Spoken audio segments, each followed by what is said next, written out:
Hey friends, welcome back to our digital YouTube class. So today we will be looking at the Persian Wars. This is my favorite, like ever, of any historical event ever. The Persian Wars are an exciting bit of history, and so I hope you can follow along. Friendly reminder, do take notes over this video and they will be looked over in the next class. So let's jump forward here. The Persian Wars. Before we get to talking about the Persian Wars, we have to talk about Persia itself. We haven't looked at the Persian Empire just yet. We skipped over from Sumeria to Egypt and then straight over to Greece. So we skipped Persia. Let's take a look at Persia's origin and development. So first, we have the Persian people migrating south from Russia, and they became subject to the Medes. And Cyrus the Great, who lived from 576 to 530 BC, he methodically, bit by bit, conquered the Medes, the Babylonians, and the Egyptians. And here is Cyrus's tomb, and it's still there, and you should go sometime. So put it on your list. Then, who succeeded, the king who succeeded Cyrus the Great is Cambyses. We don't know when he was born, but he died in 522 BC, and he did not expand Persian territory, and he was primarily involved in re-subjecting Egypt. Those pesky Egyptians were revolting, and he had to re-subject them to Persian control. And then Darius. He lived from 550 to 486 BC, and he began to expand the borders of the Persian Empire. He had the ambition to push it further, and he set his sights on Greece. So that's the origin and development of Persia. Very quick. So let's take a look at the government. First, the Persian government was set up as a monarchy. One ruler. And this one ruler, this king of Persia, is given the right to rule the Persians by Ahura Mazda, their god. So that's an important aspect to the Persian Empire, is rule by divine right. Herodotus mentions that one cultural aspect to Persia is that the way that they would define or exhibit the social structure is that equals would kiss.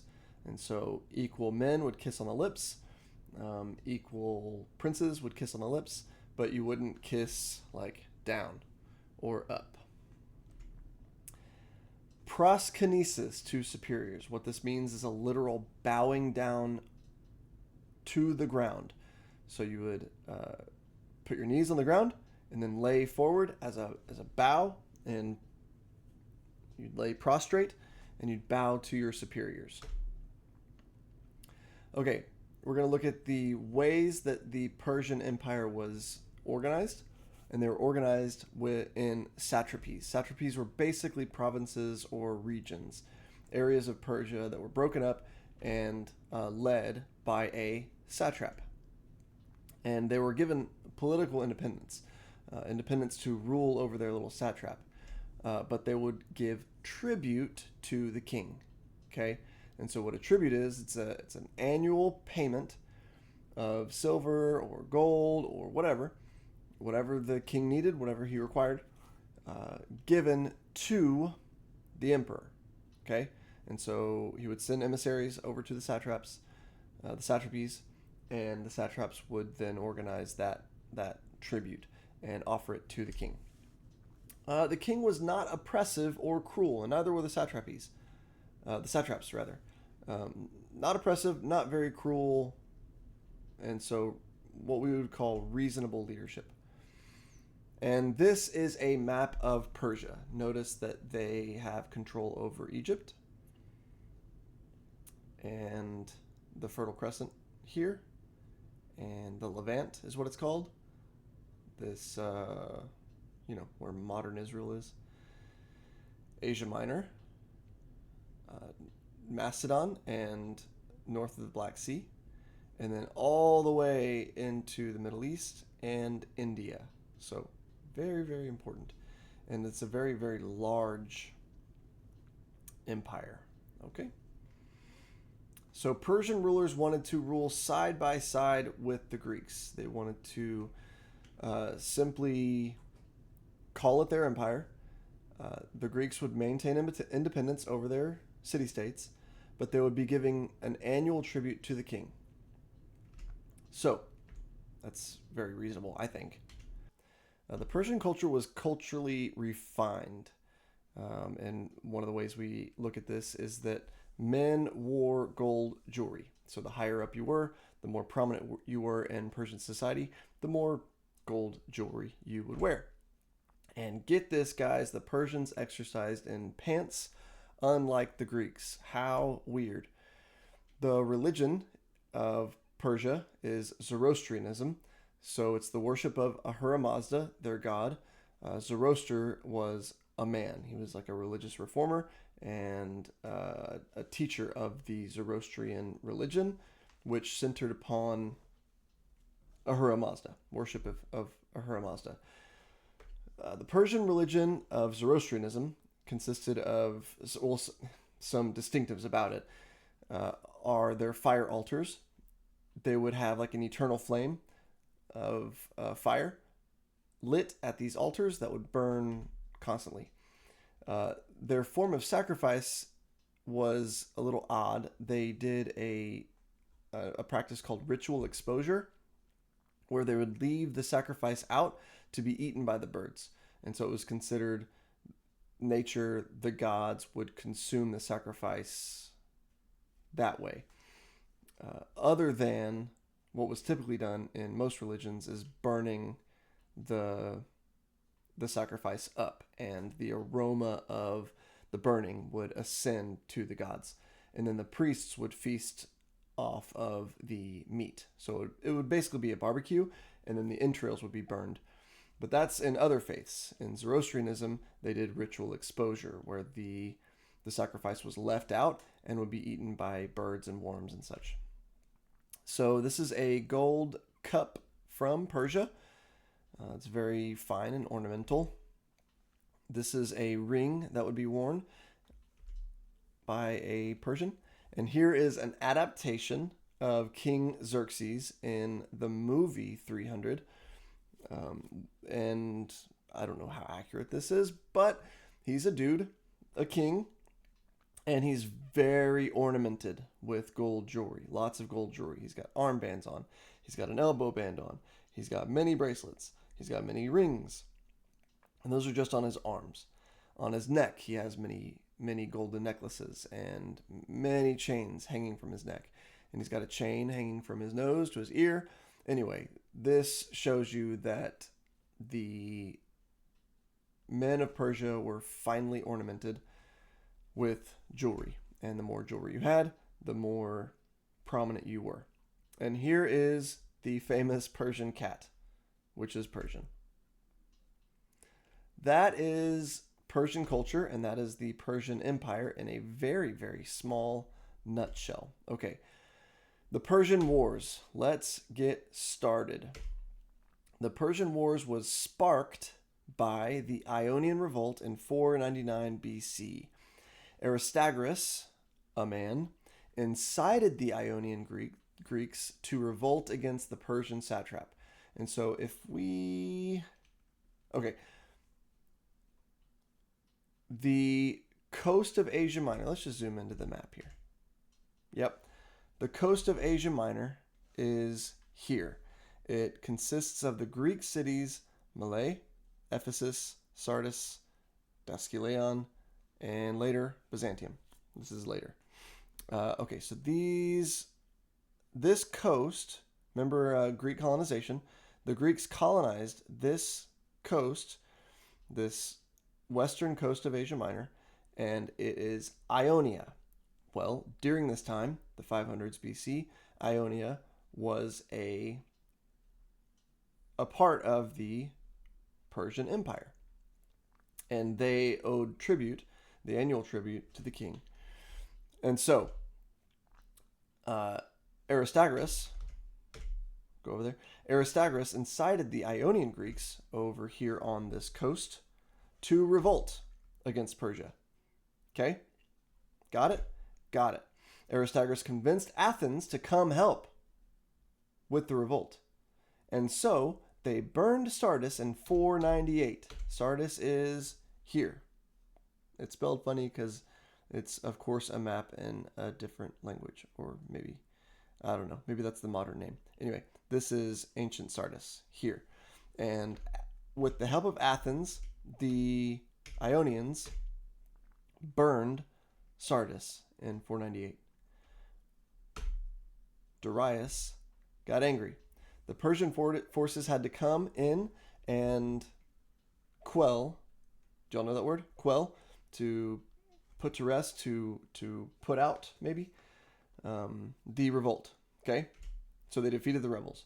And Darius established a fair treaty with Ionia. And so he had to re-subject Ionia to his control. But Darius was very angry, and he swore to himself and to others around him to never forget the Athenians. So he immediately started going home. He went home and he immediately started planning his revenge. And so that's the spark that starts the Persian Wars. Well, we have the Battle of Marathon in 490 BC, and this is Darius getting his revenge on Athens. He sends ambassadors to Athens demanding earth and water. It is a symbol for you being subject to the Persian Empire. What they want is an actual sample of Athenian dirt and an actual sample of Athenian water in subjection to the Persian king.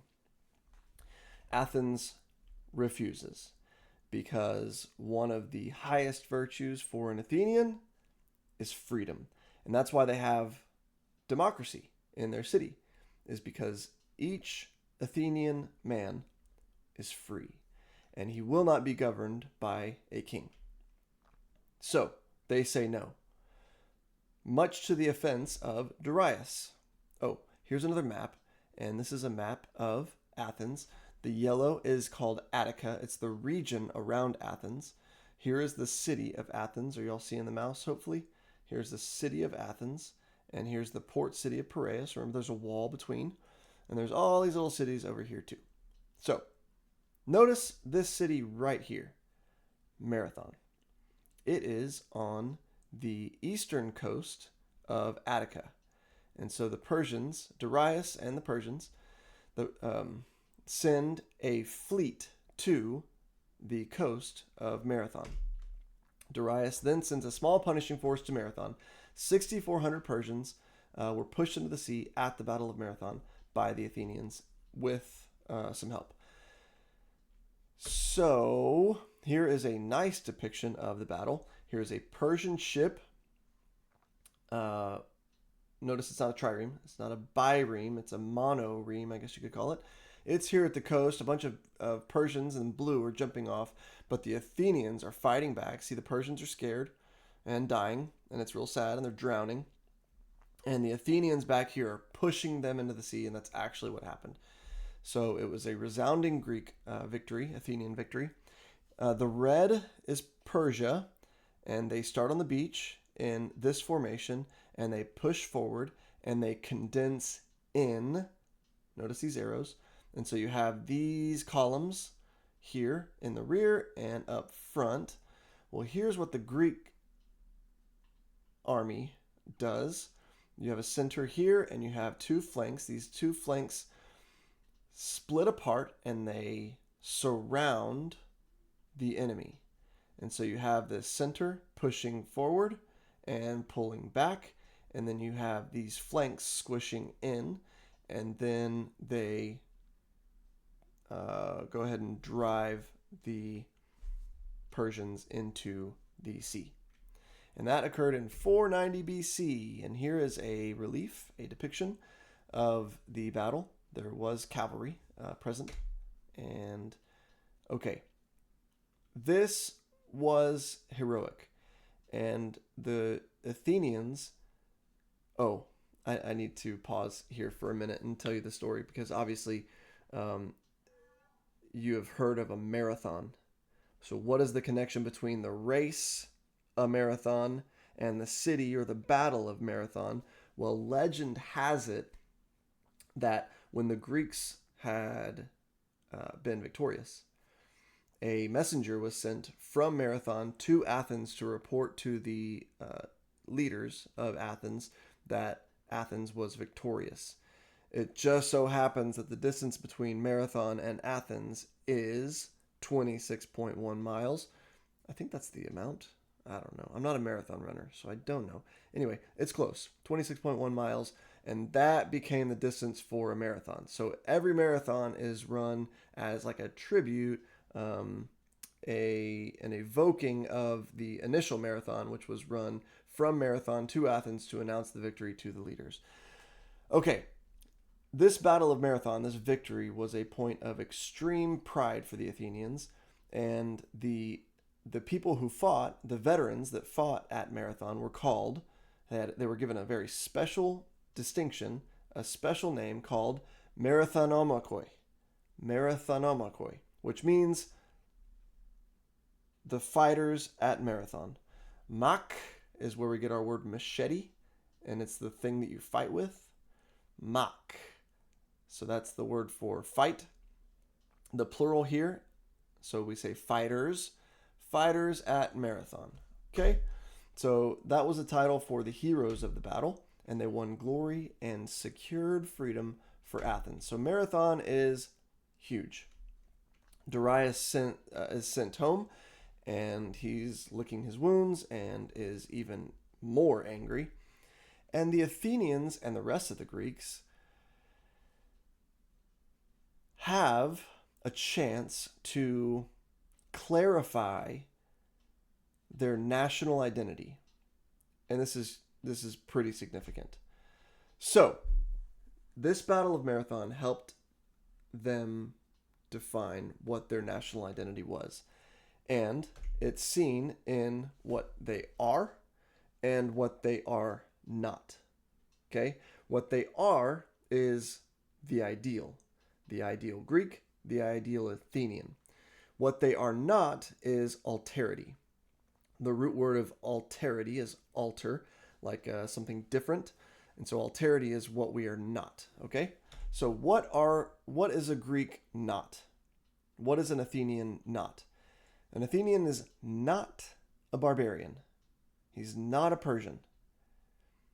An Athenian is not a slave.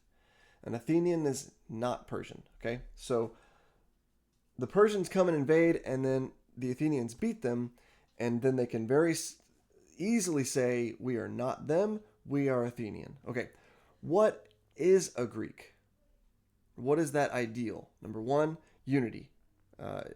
We are bound together by our language, our culture, the fact that we work out in the nude, and that we're strong, and we wrestle, and we box, and we fight, and we spend time out in the sun naked, and we row our horses, and we are hoplites, and we take up the shield and the spear and all that. Okay, so we're unified in that area. What else is our ideal? Well, these mythic heroes: Achilles, Odysseus, Theseus, Perseus, and on and on and on. So these mythic heroes are people and personalities and virtues that we are aspiring to. And then Greek culture is the ideal. What makes us Greek? Our language, our religion, our festivals, our practices, etc., etc. And so this is very important with the identity of a nation, of the identity of any kind of group of people. You have the ideal and you have alterity, what we are and what we are not. And this was sealed, cemented through the Battle of Marathon and through exposure to these Persians. I think I left something out here. let me back up a little bit because there's something very important about the. Yeah, I missed this right here. I don't know how. I got carried away with this cat, and then I forgot to mention this last point. When the Greeks brushed up against the Persians, they called them soft and effeminate. Naturally, they're dressing in gold jewelry, and they're exercising in pants. They're fully clothed. They're pudgy. They're not as strong as an Athenian or a Spartan is. They don't have as much sun exposure because they wear so much clothes. Probably because they are in more of a desertous region than Athens is. They wear maybe more clothes to protect themselves from the sun. What happens is, and it's interesting, the Persians are like brown in comparison to the Greeks being white. The Persians are white in terms of being protected from the sun. They're not tanned like a Greek is. A Greek man is tan because he spends time outside at the gym, naked, boxing and running and racing and fighting and stuff, right? And so a Greek is tan because he's outside. A Persian is not because he's heavily clothed. And so these white, soft, effeminate Persians is, well, that's how the Greeks saw the Persians. And they had a specific word for that, and it was malakia, and it's actually the word for homosexual in the Bible. One of the words for homosexual in the Bible. And so the Bible was written 400 years, the New Testament was written 400 years after these events. And so this malakia word had to morph into like a formal kind of homosexual word. But initially in this like 500 BC era, malakia meant soft and pudgy and white and weak. Okay? All right. So we had to jump back over there from here, and it interrupted our. Well, we were moving on from alterity and ideal, but like I wanted to clarify what the Greeks had as the picture for what they were not. They had a very caricaturized version of what a Persian was, white and soft and pudgy and effeminate, right? Malakia, soft, weak, and that was exaggerated by, well, we defeated them with a small force. We pushed them into the sea, expelled their little invasion, and we will not be subjected to them, to their empire, and we will not pay tribute to them. And so that's really, really key as to what a Greek is also what they're not. Okay, and that was really clarified with this Battle of Marathon. Okay, then here's the deal. Darius dies before he's able to exact his revenge for both the Ionian Revolt and the Battle of Marathon. Sad day.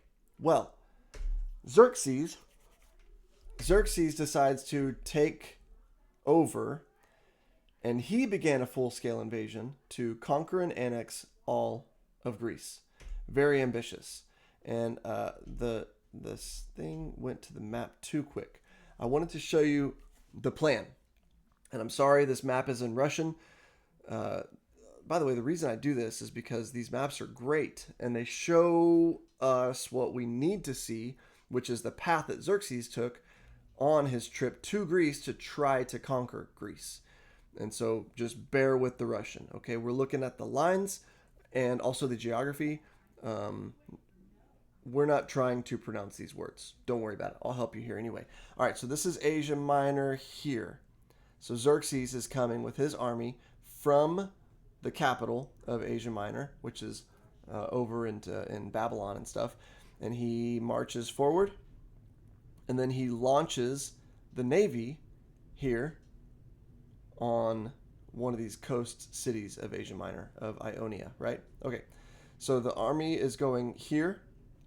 They pass what's called the Hellespont, which is this strait here between Asia, excuse me, just ate, and Europe. This is the Europe mainland right here, and this is the Asia mainland here, and it is separated by this little strait called the Hellespont and the Black Sea. This is what becomes the Black Sea. It's up here. Anyway, Xerxes has to take his huge army. Herodotus records it as being 1 million soldiers, and he makes a bridge of like pontoon boats, like rafts, and he builds this bridge across the strait, and he's trying to take these guys across. Well, one day a storm blows in and wrecks his little bridge, and he orders the Hellespont to be lashed. So he sends his men to go whip the Hellespont with lashes, and he tells them to lash them, like 40 times or whatever it was. I don't even know. That's what Herodotus tells us anyway. And then they rebuild the bridge, and then he successfully gets his 1 million soldiers across the Hellespont so that he can continue his journey over to Greece. So it tracks this path here up this peninsula and over. We don't need to worry about the pronunciation of these words because we don't read Russian. All right, here we go.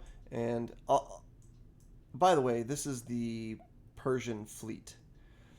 It's green, and it's following the army because they need to attack together. And the Persian fleet needs to have close access to the beach because every night they're going to pull in the boats on the beach and camp and let the boats kind of dry out or not get too soggy. And then they're going to pull the boats back out and march. Well, they were held up a lot at the Hellespont, by the way. And so the fleet was obviously beached in all these areas, and they would camp out and wait. And so together, the Persian fleet and the Persian army went up through Macedonia and into Greece. Okay, let us pick up the narrative at Thermopylae. The Greeks all hear about Xerxes invading, and they hear about this massive army coming, and they are not quite sure what to do. Well, King Leonidas of Sparta and the rest of the Spartans decide to dispatch 300 Spartans up to Thermopylae to provide resistance. So Leonidas leads 300 men. They are helped by almost 2,000, 3,000 other men, Thracians, etc. But the 300 elite Spartan soldiers are the leading force and the main force defending Thermopylae. Thermopylae means hot gates. Thermo, hot. Pyle, gates, like a pylon. Thermopylae, hot gates. But the deal is they chose Thermopylae because it was a narrow strip of land hemmed in by, on one side, the Aegean Sea, and on the other, a mountain, a big mountain. So there was a narrow pass that Xerxes would have to go through. And so at this narrow pass, Leonidas and the 300 decided to set up a force to prevent the Persians from having easy access into Greece. Let's see if we can find Thermopylae on this map real quick. Can't find it. So I'm going to pause the video real quick, and I'm going to find it on Google Earth. We're back. I have discovered the same map, or roughly the same map, in English. So I just replaced it. Okay, Thermopylae. Where is Thermopylae? Look, if we find our map here, Xerxes is the pink line. He comes down into here, Larissa, Pherae, through Thermopylae here. All right, so if you notice the mountains are all around here. So really the only way into Attica, into Athens is through this narrow pass. And this bay is here, and the mountains are here, and so it's narrow here. And here's another map of Thermopylae, which I found, and that shows you a little better how the mountain range, very high mountains here, and then you have mountains that go all the way almost to the coast. And so the Spartans come up here from Sparta, this green line, I think, I don't know, this green line, they come up here and they hold this pass here with just 300 men, plus their allies. Okay, so Persia has to stop here. 1,000,000 men are just chilling here, waiting to get through this pass, but they have to fight these very stubborn Spartans first. Okay?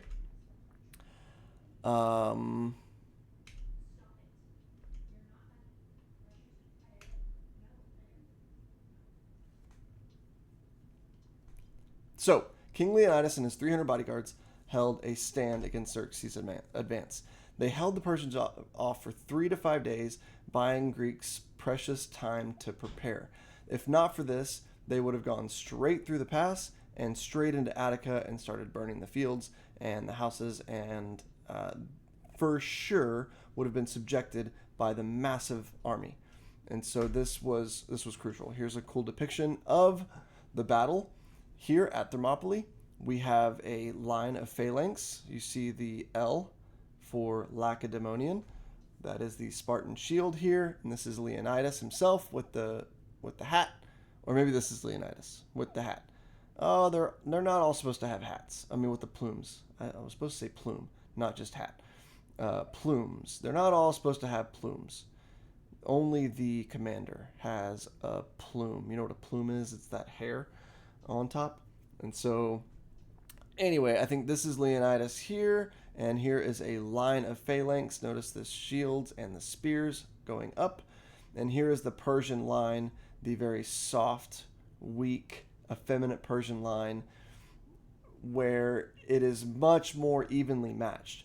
Yes, there are 1,000,000 Persians, but because of the narrow pass, they have to become very thin and face the Spartans, who are elite warriors, first. And so many Persians die. It takes so long.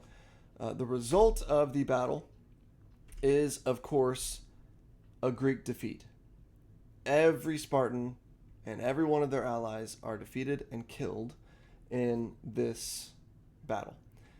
So it serves as kind of like an Alamo to Texas, where, yes, the Greeks lost, but they're so proud to have faced the 1,000,000-strong Persian army and hold them off for 3 to 5 days. So, okay, then we have the Battle of Salamis. So, because Themistocles, and this is important, if you recall Themistocles from an earlier lecture in class, he convinced Athens with the yield from the silver mine. He convinced them to buy 100 triremes, to build 100 triremes. And so because Themistocles called Athens to build a navy, Athens was prepared to take on the Persian fleet. Because in addition to building these ships, they also practiced with them and learned all these maneuvers, how to ram enemy ships, etc. Athens was undecided on what to do until the very last moment. Themistocles, here's the deal. Athens sent an envoy to the oracle at Delphi and asked Apollo for guidance on what they should do with the Persian fleet that was coming. The oracle that was given by, or the prophecy rather, that was given by the oracle of Apollo was, the wooden walls will hold. Problem. The wooden walls are the fortress of the Acropolis, the hill. And the Greeks were interpreting this prophecy as we should retreat into the Acropolis and defeat the Persians that way. The Persians would then have to lay siege to the Acropolis, and the Athenians would have to attack from above. They could probably hold out for a few days, but they would more than likely starve, and it would not work. Themistocles knew this. Themistocles was tricky. He was cunning. He embodied this very Greek idea of, just like Odysseus, to be tricky. Do you remember? He was tricky with the Cyclops. He tricked him, and he said, "My name is nobody." And that was crucial for Odysseus' survival in the end. Well, Themistocles was also cunning, and he reinterpreted the oracle of Apollo. And he said, guys, yeah, the wooden walls will hold, but Apollo's not talking about the Acropolis and the actual wooden walls which fortify the Acropolis. Apollo is talking about our ships, our beautiful navy. So let's retreat into our boats. So that's what they did. They fled the city and let Persia sack the city. Fine, no problem. They got in their boats and they retreated off to the island of Euboea. And they lured the Phoenician fleet into the narrow Strait of Salamis, and they did the same exact thing that the Greeks did, that the Spartans did at Thermopylae, was narrow down the obviously bigger force into more of a manageable size within the strait at Salamis. So here's a zoomed in map of the strait of Salamis. Here is Athens over here. So this is the mainland Attica, okay? All this. Let us go to a different map so that you can see the bigger picture here. So this is this. Oh, it's kind of hard because this is pretty zoomed out. But here's Attica, and here's the island of Euboea. Is it Euboea? It's not Euboea. It's Salamis. Sorry, Salamis. Let me just pause the video and just double check. Sorry, sometimes you forget stuff. It is actually the island of Salamis. I did say Euboea earlier. Euboea is north of Attica. My bad. All right, so Salamis is this island here, and this is the Strait of Salamis. So what the Athenians did was get into the boats, retreat to the island of Salamis, and then, when the Persian fleet had arrived, send the boats out, the triremes, out, and lure the Persian fleet into this strait, right? So it's this massive Persian fleet that is now needing to condense down into smaller rows and columns and stuff and go into the strait to go pursue the Athenian navy. Well, the Athenian navy is able to pick off and ram each Persian ship. Xerxes has a seat, a front row seat on the top of this hill here, and he can see the battle from above, and he can see his ships sinking one by one, and he's very upset. Okay, so that's the Battle of Salamis. Athens is victorious because of the nature of the strait at Salamis, the deception that they played. They were like bait in the Saronic Gulf here. They were bait, and they said, "Hey, come get us! Oh no, flee!" And when you have a boat in retreat, you think you've already won before the battle has begun. So that's what they did with the Persians. They deceived them into entering the narrow strait, and then they have boats here lying in wait so that when the Persians come in after the retreating boats, they come and pick them off and battering ram them with their battering ram anyway, and sink their ships. And the Persians couldn't swim, so they all just sank. Horrible, but awesome at the same time. So that is how the Athenians and the Athenian navy was victorious in the naval battle against Persia. But we still have to repel the army, Xerxes' massive army. And here we have the plain of Plataea. Xerxes leaves Greece, like himself, because of the naval battle, and he places Mardonius in charge of the land invasion. Mardonius made winter camp in northern Greece, and this is, of course, after the naval victory at Salamis. And he invaded again the next season, and he invaded Athens again and sacks it, sets fire to the whole thing. And in 479, Sparta leads the Greek allies in a decisive victory in the Battle of Plataea. And here is another depiction of it. And again, you have the Greek hoplites, the phalanx, in row, and they are repelling the Persian invasion. I'm going to pause the video, and I'm going to give you a picture of how the attack actually went. Hold on. Okay, I just copied and pasted this map from earlier. Again, the Persians come into Greece this way. There's the Battle of Thermopylae there. They go into Athens here, sack the city. The fleet comes around, and the Persian fleet loses to Athens at the Battle of Salamis here. The Persian army retreats north so that they can camp in Persian territory over the winter. When spring hits and the campaigning season is back up, they march back down into Greece and go back through Thermopylae, which is not defended this time. They go over to Delphi and then to Boeotia, and they fight the Battle of Plataea here, which is just north of Sparta, here, and Laconia. So Laconia is the region down here where Sparta is.